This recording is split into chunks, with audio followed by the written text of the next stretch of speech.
Здравейте отново. Сега реших да ви покажа как може да си импортнете тези 4 снипета, които направих или по-точно намерих за вас, тъй като много хора питаха, нали, как може да се прави нещо подобно от този сорт, нали, като напишем CW, tap и да изпише console write line. Тези снипети ще ви кача някъде в интернет, откъдето може да си ги свалите в архив. Трябва да си ги разархивирате някъде, където да ги оставите за постоянно, тъй като те трябва да са там и не трябва да се изтриват. Аз избрах да ги сложа в главната папка на Visual Studio, която е в Documents, Visual Studio 2015, Code Snippets, Visual C Sharp, My Code Snippets. И тук реших да ги сложа 4-те снипета, така се наричат шорткътите в Visual Studio.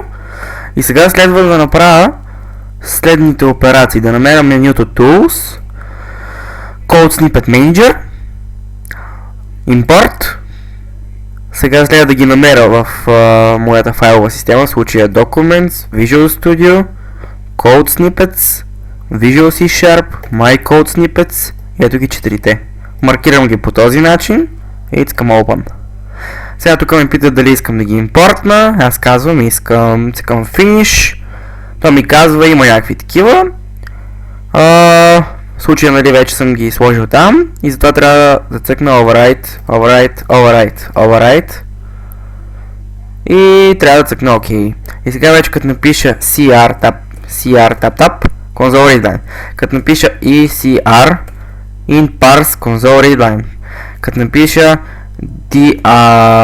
DCR, това е double parse, и като напиша MCR, това е decimal parse.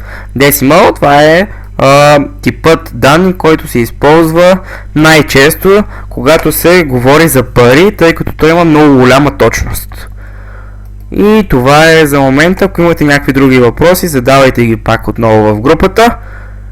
И ако трябва нещо допълнително, мога да ви направя отново някакво такова подобно клипче.